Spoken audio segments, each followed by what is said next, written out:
Today we're looking at parallel lines cut by a transversal. And our directions tell us to assume that L1 is parallel to L2. That's how we would read this little illustration in the directions. We can then look at the image given for our first set of problems, and we see that L1 is parallel to L2. There's then another line that cuts right through both of those parallel lines, and we call that line the transversal. Anytime we're given parallel lines that are cut by a transversal, in other words, the transversal is cutting through the parallel lines, it creates a number of angle relationships that we can use to solve for the missing degrees in all of these blank angles. Now our questions over to the right are going to ask for the measure of angle 1 and the measure of angle 2. So we're going to start by looking at the angle relationships that are present with the measure of angle 1 and the measure of angle 2. First we see with measure of angle 1 that we have two angles inside the parallel lines that are on the same side as the transversal. And we call that same side interior angles. The same side interior angles will always add up to 180 degrees. So if we wanted to answer question 1, we would simply notate, what is the measure of angle 1? The measure of angle 1 plus my 75 degree angle is equal to 180. And so we would solve this like any one-step equation. 180 degrees minus 75 degrees is equal to 105 degrees. So the measure of angle 1 is going to equal 105 degrees. And just like we did back in Unit 4, I'm going to highly encourage you to take that number for 105 degrees and write it over in this angle. It's just going to make it easier in the long run for you to remember what your other angle relationships are and what the degrees are, and solving for any of the missing angles is going to become much simpler. Now we could solve for angle 2 without using one of our parallel line cut by a transversal rules, because we see that the measure of angle 1 plus the measure of angle 2 make a supplementary angle relationship, two angles whose sum adds up to 180. And so we could very quickly realize that the measure of angle 2 is going to be 75 degrees. But we also learned a relationship that exists between the 75 degree angle and angle 2. They are both on the same side of the transversal and in the same relative position on or above their parallel line. And since they're both in the same side of the transversal in the same relative position to that parallel line, they are also going to have the same measure or same degree. So 2 is also going to be measure of angle 2 is equal to 75 degrees.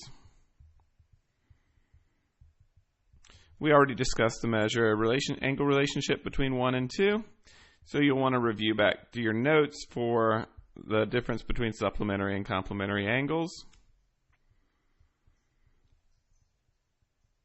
Let's move down and look at number 6. Number 6, we now have two parallel lines again cut by a transversal. We have a 130 degree angle, we have angle 1, and we have angle 2. Now we see a relationship between the 130 degree angle and angle 1. Again, we would call those supplementary angles. So the measure of angle 1 plus 130 degrees must equal 180 degrees. So the measure of angle 1 must equal 50 degrees. And again, I'm going to write it over here so I don't forget. Now again, I see corresponding angles. Two angles in the same relative position on the same side of the transversal. Both is resting on the right side of the transversal just above the parallel line. This angle 1 is on the right side of the transversal just above line 2. Same relative position to the transversal and the parallel lines. They're going to have the same angle measure. So the measure of angle 2 is going to be equal to 50 degrees.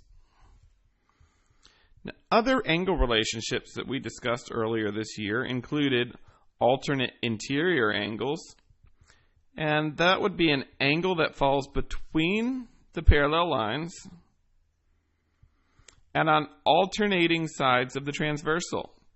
So if I had an angle A here, angle A and my 130 degree angle would be alternate interior angles. Another angle relationship that we had were vertical angles. In vertical angles, we see kissing V's here. So across from the 50 degree angle is another 50 degree angle. And that happens anytime you have intersecting lines.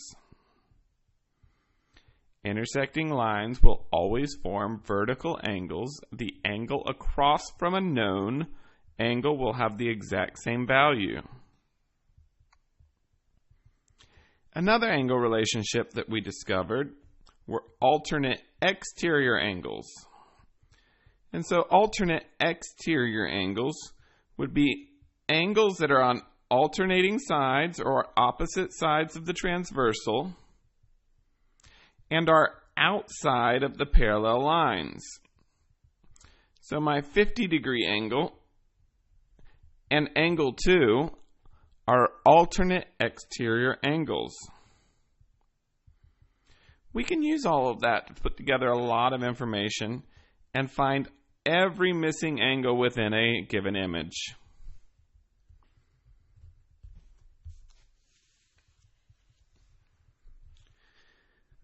The section on the bottom I'm not going to solve for you, but we are given two parallel lines, and we're given that the measure of angle 1 is 78 degrees, and the measure of angle 2 is 47 degrees. And while I'm not going to solve this, I will give you a couple of hints. First, always look for your vertical angles first.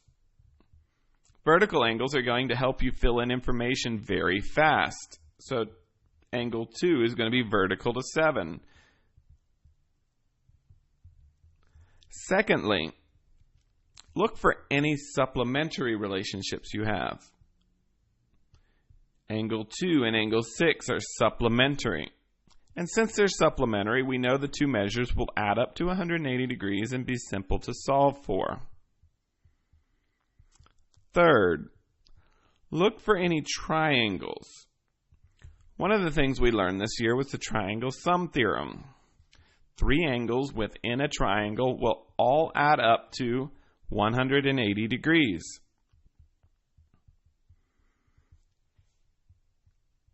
Fourth, look for any exterior angles associated with a triangle. And for that, we had an exterior angles theorem. The sum of the two remote interior angles will be equal to the exterior angle from that triangle. Aside from that, then you can start looking for your corresponding, your alternate interior, your alternate exterior, and your same side interior angle relationships. And that will help you to be able to number or find the measure of degrees for every angle within an image like this one.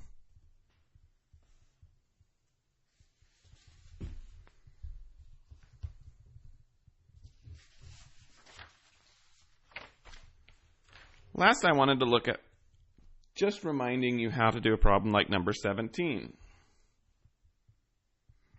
On number 17, we are given two expressions. And the expressions are both sitting in positions relative to the parallel lines that are in the same relative position on the same side as the transversal. And so we would call those corresponding angles. And we talked just a little bit ago about corresponding angles being congruent. In other words, their measures are equal to each other. So whatever is in one angle is going to be equal to whatever is in the other angle. So we can set up our equation. 3x minus 50 is equal to 2x minus 5. Now remember to move our x's across the equal sign.